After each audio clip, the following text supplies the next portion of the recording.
चलिए हम लोग अपना अब नेक्स्ट देखते हैं कि हमें 60 और 30 का रेशियो देख के करना है, तो देखते हैं कैसे करते हैं।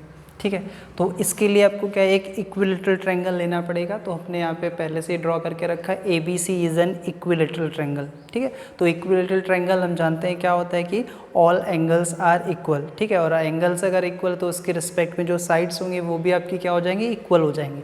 तो अगर हमने तीनों एंगल्स को इक्वल लिया तो तीनों साइड्स हमारी ऑटोमेटिकली क्या इक्वल हो जाएंगी। ठीक है, तो इसको चाहे तो आप कुछ भी ले लीजिए। ठीक है, सारी साइड्स इक्वल होगी, बट क्या है हम अपने अकॉर्डिंग जो हमारे लिए कन्वीनियंट होगा उसको लेंगे। तो यहाँ पे क्या है, हम लोग जैसे बुक में दिया है वैसे ही मैं कर देता हूँ, जिससे क्या आपको थोड़ा सा देखने पे ठीक लगेगा कि बुक में भी वही है, सर भी वैसे ही बता रहे हैं, तो आपको समझ ज़्यादा आएगा। तो ना इसकी साइड्स को हम लोग क्या ले लेते हैं, कुछ भी लेते हैं। वहाँ पे 2a लेके कर रहे हैं, तो 2a हम भी ले लेते हैं कि फालतू में मैं अपनी तरफ से बता दूं और आपको बुक में वैसा ना दिखाई पड़े तो आपको लगेगा कि सर क्या बता दिया। ठीक है, तो इसको हम लोग 2a लेके चलते हैं। तो ये भी आपका 2a और ये भी आपका 2a। ठीक है, तो ऑल साइड्स आर इक्वल। तो एक साइड को अगर हमने 2a लिया है तो सारी की सारी क्या हो जाएंगी, 2a हो जाएंगी। अब देखिए नेक्स्ट आपका क्या, अब देखिए बुक के अकॉर्डिंग ही मैं कर रहा हूँ, ऐसा अब नहीं सोचना कि सर क्या कर रहे हैं। ठीक है, तो कुछ दिक्कत नहीं है, वो एक ही जैसा होता है सबका, चाहे बुक से देखो चाहे अपनी तरफ से देखो। तो देखिए कुछ नहीं हमारे तरफ से ही होगा। तो देखिए क्या कर सकते हैं हम लोग यहाँ पे कि हमें 60 और 30 बनाना है। ठीक है, 60 ये में बनाना। अब देखिए थोड़ा सा प्रॉब्लम क्या है, ये इक्विलेटरल ट्रायंगल है। अब सोचे कि 60 डिग्री पे हमें वैल्यूज़ को फाइंड करना है, तो हमें क्या करना पड़ेगा, एक राइट एंगल ट्रायंगल होना चाहिए। तो राइट एंगल ट्रायंगल बनाने के लिए हम लोग को क्या करना पड़ेगा, एक परपेंडिकुलर ड्रॉ करना पड़ेगा। अब देखिए अगर आप पहले पढ़े होंगे ट्रायंगल या लाइन्स एंड एंगल्स पढ़े होंगे पिछली क्लासेस में, तो आपको पता होगा कि इक्विलेटरल ट्रायंगल के केस में जो मीडियन होता है और जो परपेंडिकुलर होता है या जो एंगल बाइसेक्टर होता है, तीनों के तीनों एक ही होते हैं और सारी की सबकी प्रॉपर्टी सेम होती है। तो हम लोग वही यहाँ पे करने वाले हैं। देखिए ये चाहें तो आप लिखें, चाहें तो नहीं लिखें हमें, क्योंकि क्या डायरेक्ट वैल्यूज से मतलब है। ठीक है, तो यहाँ पे क्या करना है, ड्रॉ परपेंडिकुलर। इसको आप लिख लेना क्योंकि बुक में दिया है, तो मैं ज़्यादा नहीं बताऊँगा, बस समझना है कि कैसे आया। ठीक है, तो हम क्या कर सकते हैं, यहाँ पे एक परपेंडिकुलर में ड्रॉ करना है। तो देखिए 60 डिग्री है, तो अगर हम इस पर परपेंडिकुलर ड्रॉ करेंगे तो देखिए सर परपेंडिकुलर ड्रॉ करेंगे तो क्या हो जाएगा हमारा, इस टाइप से कुछ आएगा। ठीक है, तो जब हमने परपेंडिकुलर ड्रॉ किया है, अब ये जो परपेंडिकुलर है, और ध्यान रखेंगे फिर से कि ये इक्विलेटरल ट्रायंगल है। तो इक्विलेटरल ट्रायंगल में जो हमारा परपेंडिकुलर होता है वही सब कुछ होता है, मीडियन भी वही है, एंगल्स बाइसेक्टर भी वही है। तो ये हमने परपेंडिकुलर ड्रॉ किया है, तो ये देखिए क्या एक 90 डिग्री बन गया है। अब यही हमारा क्या मीडियन है, मीन्स ये साइड को 2 इक्वल पार्ट्स में डिवाइड करेगा, मतलब ये साइड और ये साइड आपका इक्वल। ठीक है, कंप्लीट आपका 2a है, तो ये क्या हो जाएगा आपका a हो जाना है ये वाला पार्ट, और ये भी आपका क्या a हो जाना है। ठीक है, अब यही आपका क्या एंगल बाइसेक्टर भी होता, तो ये देखिए 60 था, तो ये क्या हो गया आपका 30 होगा, ये 30 और ये भी 30, तो इसको हम लोग ऐसा 30 करके लिख लेते हैं, 30 और ये भी आपका 30 हो गया। ठीक है, अब देखिए ये 90 बन गया। अब देखो एकदम इजी सा आपको दिख रहा है कि एक इधर साइड में राइट एंगल ट्रायंगल है, जहाँ पे देखिए एक्यूट एंगल 60 डिग्री दिख रहा है और दूसरा क्या 30 डिग्री दिख रहा है, तो हम इजीली कर सकते हैं। सिमिलरली चाहे तो आप इस साइड से कर लेंगे, ये 90 है तो ये भी 90 होगा, क्योंकि हमने क्या है परपेंडिकुलर ड्रॉ किया है। तो जैसा बुक में लिखा वैसे छाप देना एकदम से, कोई दिक्कत नहीं है। तो हम यहाँ पे अच्छे से कर सकते हैं, कोई टेंशन नहीं। यहाँ पे बस ऐसा लिख देना, let ABC is an equilateral triangle. ठीक है, with side equals to 2a, ऐसा करके लिख देंगे। फिर उसके बाद ड्रॉ अ परपेंडिकुलर, ऐसा लिख देता हूँ मैं, ड्रॉ अ परपेंडिकुलर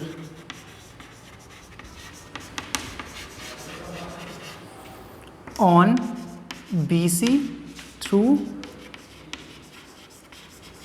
A। ठीक है, A एंगल से हमें क्या करना है, BC पे एक परपेंडिकुलर ड्रॉ करना है, वो जो हमारे पास दिया है। ठीक है, अब हमने ड्रॉ किया तो मैं बता दिया आपको, जो परपेंडिकुलर है वही मीडियन है। मीडियन क्या करता है, ऑपोजिट साइड को 2 इक्वल पार्ट्स में डिवाइड करता है। तो ये जो 2a था वो हमारा ये a हो गया और ये भी a हो गया है। ठीक है, फिर हमारे पास इसमें क्या है कि एंगल की बात करते हैं तो यही एंगल बाइसेक्टर भी होता है। तो जिस एंगल से ड्रॉ हुआ उस एंगल को 2 इक्वल पार्ट्स में डिवाइड करेगा। तो 60 था तो 30 में डिवाइड हो गया। तो देखिए ये एक सेपरेट ट्रायंगल मिल गया और ये भी एक सेपरेट ट्रायंगल मिल गया। तो अब यहाँ से हम लोग कर सकते हैं। अब ध्यान ये रखेंगे कि ये देखिए एक राइट एंगल ट्रायंगल हमें यहाँ से मिल गया, जिसमें क्या 3 साइड्स हैं आपका AB, और ये हमने कुछ लिया नहीं है, इसको हम लोग ले लेते हैं। चलिए इसको क्या ले लें, M ले लेते हैं। ठीक है, ये M हो गया और ये आपका B हो गया। तो देखिए AB, AM और BM। देखिए BM का वैल्यू हमें पता है AB का वैल्यू पता है 2a। अब इसका वैल्यू हमें नहीं पता है, तो इसको आपको फाइंड करना पड़ेगा। ठीक है। तो कैसे फाइंड करेंगे आपको पता है पाइथागोरस थ्योरम से, ठीक है। तो यहाँ पे देखिए अब बहुत सारी चीज़ें आप ना बुक में देख के लिख लेना, क्योंकि हमें सिर्फ वैल्यूज़ मतलब है, बाकी कुछ नहीं है। अब एक बार, क्योंकि एनसीईआरटी बुक हमारा बहुत ही इंपॉर्टेंट है, वहाँ से आपको सब कुछ मिल जाएगा, जैसा लिखा है वैसे ही आप लिख लेना, कोई प्रॉब्लम नहीं है। हम लोग बस वैल्यूज़ को यहाँ पे फाइंड कर रहे हैं। तो देखिए यहाँ से हम लोग क्या करेंगे, using Pythagoras theorem, using Pythagoras theorem, क्योंकि क्या थोड़ा बहुत आपको खुद से भी करना पड़ेगा, सारा मैं ही कर दूंगा फिर आप एकदम आलसी हो जाओगे मेरे जैसे, तो उसमें दिक्कत हो जाएगा आपको। तो देखिए क्या है यहाँ पे कि हमें ए एम फाइंड करना है। तो क्या हो जाएगा आपका A B square equals to क्या होगा A M square plus B M square. तो ए बी स्क्वायर देखिए 2a का स्क्वायर क्या होता है 4a स्क्वायर। अब इतना आपको पता होना चाहिए, कुछ नहीं होता है। A M square plus B M देखिए क्या ए है तो ए का स्क्वायर, ठीक है। ट्रांसपोज करेंगे तो क्या हो जाएगा आपका 4a square minus A square equals to A M square, ठीक है। तो ये क्या हो गया 3a square equals to A M square, ठीक है। अब स्क्वायर है तो हम लोग क्या करेंगे, उसको वो करेंगे तो क्या आ जाएगा √3a, A M equals to आपका क्या आ जाएगा √3a। तो इसको लिख लेते हैं यहाँ पे √3a, ए एम का वैल्यू निकल के आ गया। अब बस क्या करना है, कुछ नहीं, हो गया तुरंत। तो देखिए हम लोग 60 की पहले बात कर लेते, तो 60 डिग्री लेते हैं यहाँ पे 60 डिग्री। तो देखिए 60 डिग्री अभी हमने एक्यूट एंगल ये लिया, थीटा ये लिया, तो इसके रिस्पेक्ट में परपेंडिकुलर ये हो गया हमारा P, ठीक है। बेस के अब इसको थोड़ा सा हटा देते हैं, आपको कन्फ्यूज़न लग रहा होगा शायद, ठीक है। अब समझ तो रही है क्योंकि ए हो गया तो कंप्लीट, तो ये 2a रहा ही होगा हर हाल में। मैं लिख देता हूँ यहाँ पे ऐसा करके, ये आपका 2a, ठीक है। ये a और ये देखिए आपका p हो गया, और इसके एडजेसेंट में जो साइड है वो आपका क्या हो जाएगा बेस हो जाएगा। तो ये आपका बेस हो गया, ठीक है। और हाइपोटेनस तो लॉन्गेस्ट साइड होता ही है। तो हमने क्या करना है, इन ट्रायंगल AMB और AMC दोनों में से किसी भी एक को लेना है। तो हमने AMB की हम लोग बात कर रहे हैं, तो हम डायरेक्ट यहाँ पे कर सकते हैं, कोई दिक्कत नहीं है। तो देखिए क्या हो जाएगा आपका थीटा हमने लिया 60 डिग्री, तो उसके रिस्पेक्ट में परपेंडिकुलर आपका AM और जो बेस है वो BM हो जाएगा। और हाइपोटेनस तो लॉन्गेस्ट साइड होता ही है, तो कोई दिक्कत नहीं। साइन 60 की हम लोग बात करते हैं, तो 60 मतलब क्या है परपेंडिकुलर अपॉन हाइपोटेनस होता है साइन ऑफ थीटा। तो परपेंडिकुलर देखिए आपका क्या है AM अपॉन आपका AB। तो AM देखिए आपके पास कितना है √3a, और AB देखिए कितना है 2a। तो देखिए a से a कैंसिल क्या आ गया √3/2। तो साइन 60 का वैल्यू होता है हमारे पास √3/2, ठीक है। सिमिलरली cos 60 की हम लोग बात करते हैं, cos 60। तो cos 60 देखिए हमारे पास क्या हो जाएगा, cos क्या होता है बेस अपॉन हाइपोटेनस। बेस आपका क्या है BM अपॉन हाइपोटेनस क्या है AB। तो BM देखिए कितना है a और AB कितना है 2a। तो a से a कैंसिल क्या आया आपका 1/2। तो cos ऑफ 60 आपका होता है 1/2। सिमिलरली tan की बात करते हैं, tan 60 देखिए क्या होता है आपका tan थीटा आपका परपेंडिकुलर अपॉन बेस। परपेंडिकुलर हमारे पास क्या है AM, ठीक है, और बेस क्या है आपके पास BM, ठीक है। तो AM का वैल्यू आपका क्या है √3a अपॉन BM क्या है a। तो a से a कैंसिल क्या आया √3। तो tan 60 हमारे पास होता है √3, ठीक है। नेक्स्ट आपका cosec 60, cosec आपका क्या होता है साइन का रेसिप्रोकल है। साइन आपका परपेंडिकुलर अपॉन हाइपोटेनस, तो इसी का रेसिप्रोकल क्या हाइपोटेनस अपॉन परपेंडिकुलर। हाइपोटेनस क्या है आपका AB अपॉन परपेंडिकुलर क्या है AM। अब देखिए अब मैं बार बार परपेंडिकुलर बेस नहीं लिख रहा हूँ, क्यों, क्योंकि अब देखिए काफ़ी आप देख चुके हैं, तो इतना आपको समझ आना चाहिए कि कौन सा परपेंडिकुलर है कौन सा बेस है। तो मैं डायरेक्ट यहाँ पे लिख रहा हूँ, आपको समझना है उसी चीज़ को। AB देखिए कितना है आपका 2a, ठीक है, और AM देखिए कितना है हमारे पास √3a। a से a कैंसिल क्या आया 2/√3। अब देखिए साइन का ये रेसिप्रोकल होता है, वहाँ पे देखिए क्या √3/2 था, रेसिप्रोकल करेंगे तो फिर 2/√3 आ गया, ठीक है। नेक्स्ट आपका sec 60। तो sec क्या होता है cos का रेसिप्रोकल। cos क्या होता है बेस अपॉन हाइपोटेनस, और ये क्या हो जाएगा हाइपोटेनस अपॉन बेस। हाइपोटेनस देखिए क्या है AB और बेस कितना है आपका BM। तो AB देखिए क्या है आपका 2a और BM देखिए क्या है a। तो a से a कैंसिल क्या आ गया आपका 2, ठीक है। तो ये sec हो गया। अब एक लास्ट बचा है आपका क्या cot, तो उसको भी साइड में कर लेता हूँ मैं। तो cot 60 देखिए आपका क्या हो जाएगा कॉट 60 इक्वल्स टू क्या हो जाएगा, कॉट आपका बेस अपॉन परपेंडिकुलर, बेस क्या है बी एम, तो बी एम अपॉन और वो क्या है आपका परपेंडिकुलर ए एम, तो बी एम का वैल्यू देखिए क्या है आपके पास, बी एम का वैल्यू हमारे पास है ए और ए एम का वैल्यू क्या है √3 ऑफ ए, तो ए से ए कैंसिल क्या है यहाँ पे 1, तो 1/√3, तो कॉट 60 का वैल्यू होता है 1/√3। देखिए क्या है कॉट क्या होता है, tan का रेसिप्रोकल है, तो tan आपका देखो कितना था √3, तो इसका रेसिप्रोकल करेंगे तो 1/√3। देखिए ये आ गया आपका। अब आप इसको नोट कर लीजिए, वैसे समझ तो आना चाहिए, एकदम सिंपल सा है, ठीक है। फिर हम लोग इसके बाद 30 का देखेंगे, इसको नोट कर लीजिए, हम लोग 30 का देखने वाले हैं।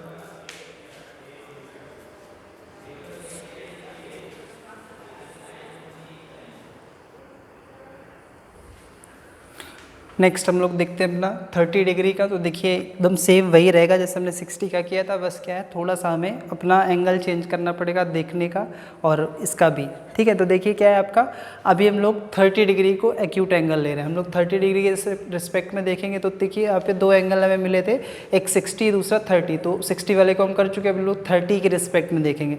तो देखिए अभी हम लोगों ने क्या करना है कि इसको एक्यूट एंगल लेना, 30 डिग्री को एक्यूट एंगल लेना, तो उसके रिस्पेक्ट में देखिए क्या है कि ऑपोजिट साइड जो होगा वो क्या होगा, अभी चेंज हो जाएगा, अभी बेस ये था, अभी ये क्या हो जाएगा परपेंडिकुलर, तो ये जो हमारा बी एम है वो आपका परपेंडिकुलर,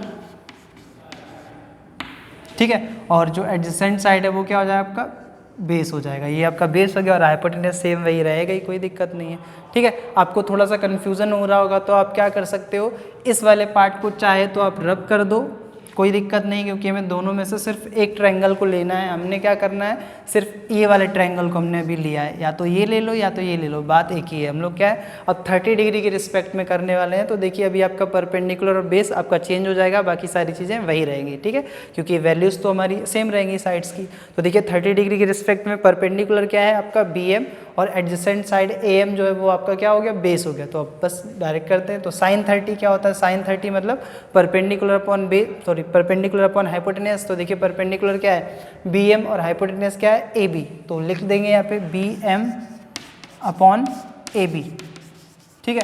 तो बी एम देखिए आपका कितना है ए और अपॉन ए बी कितना है 2a, तो a से a कैंसिल क्या आया 1/2, ठीक है। तो साइन 30 का वैल्यू क्या होता है 1/2, ध्यान भी रखना है और निकालना भी आना चाहिए। दूसरा cos 30 देखिए क्या हो जाएगा आपका बेस अपॉन हाइपोटेनस होता है, बेस देखिए आपका क्या है ए एम, ठीक है, और हाइपोटेनस तो ए बी रहेगा ही रहेगा। ए एम देखिए आपका कितना है √3a अपॉन ए बी देखिए कितना है आपका 2a, a से a कैंसिल क्या बचा आपका √3/2, तो देखिए आपका cos 30 का वैल्यू क्या होता है √3/2, ठीक है। नेक्स्ट आपका tan 30 क्या होगा आपका परपेंडिकुलर अपॉन बेस, परपेंडिकुलर आपका देखिए क्या है बी एम और बेस क्या है आपका ए एम, बी एम देखिए कितना है a और बेस क्या है √3a, तो a से a कैंसिल देखिए यहाँ पे 1 आएगा और यहाँ पे 1 आएगा, तो ये आपका 1/√3, तो देखिए आपका क्या है tan 30 का वैल्यू होता है 1/√3, ठीक है। रूट थोड़ा सा देखिए वैसा हो जाता है, बट आप थोड़ा सा अच्छे से लगाना उसको, ठीक है। तो नेक्स्ट आपका क्या है cosec 30, तो cosec 30 आपको पता है साइन का रेसिप्रोकल, साइन देखिए क्या है 1/2 है, तो इसका वैल्यू 2 ही आना है, बट हम लोग रेशियो के अकॉर्डिंग करते हैं। cosec 30 क्या होगा, cosec मतलब क्या होता है हाइपोटेनस अपॉन परपेंडिकुलर, तो हाइपोटेनस देखिए क्या है हमारे पास ए बी और परपेंडिकुलर क्या है बी एम, तो ए बी का वैल्यू क्या है 2a और बी एम का वैल्यू क्या है a से a कैंसिल क्या है आपका 2, देखिए मैंने आपको बताया, वाह मैं तो मैजिशियन हूँ।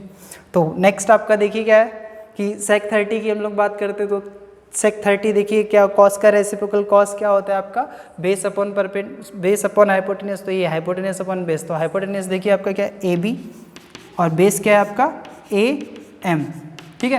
तो ए बी कितना है आपका 2a और ए एम देखिए कितना है √3a, तो a से a कैंसिल क्या है 2/√3, तो देखिए आपका क्या है कि जो sec होता है वो cos का रेसिप्रोकल है, cos 30 देखिए √3/2 है, तो sec 30 क्या हो जाएगा 2/√3, क्योंकि रेसिप्रोकल है। नेक्स्ट आपका नेक्स्ट और लास्ट हमारा क्या है tan देख लेते हैं, सॉरी cot 30, तो cot 30 देखिए क्या हो जाएगा tan का रेसिप्रोकल, tan कितना है 1/√3, तो ये आपका √3 ही होना है, तो देख लेते हैं कैसे। cot 30 आपका क्या है बेस अपॉन परपेंडिकुलर, बेस देखिए आपके पास कितना है ए बी, ठीक है, sorry A M, A M upon आपका जो बेस वो परपेंडिकुलर क्या है, बी एम। ठीक है, तो ए एम देखिए आपके पास कितना है, √3/a अपॉन बी एम कितना है, ए। तो ए से ए आपका कैंसिल, क्या है आपका √3। अगर नहीं दिख रहा होगा मैं ऊपर लिख देता हूँ एक बार, क्या √3a/a। तो ए से ए कैंसिल, क्या है आपका √3। तो देखिए आपका क्या है, आपका cot 30। ठीक है, तो यहाँ से हमारी सारी वैल्यूज़ फिनिश होती हैं और नेक्स्ट वीडियो में हम लोग इन सारी वैल्यूज़ को एक जगह पे समराइज़ करेंगे, मतलब एक टेबल है उसको हम लोग डिस्कस करेंगे। बाकी आपको पता ही है, कुछ आपको करेक्शन दिख रहा हो, कोई प्रॉब्लम हो रही हो तो आप उसको क्या कर सकते हैं, कमेंट में लिख सकते हैं। कोई भी थोड़ी सी मिस्टेक है तो आप मेरे को कमेंट में बताएं जिससे मैं इम्प्रूवमेंट कर सकूं। बाकी तो आपको पता ही है क्या करना है, please like share and subscribe my channel, press the bell icon also. ठीक है, तो आप इसको नोट कर लीजिए, फिर हम लोग नेक्स्ट वीडियो में मिलते हैं, तो कर लीजिए इसको आप। ठीक है, I hope you enjoy this video. Please like, share and subscribe. Thank you.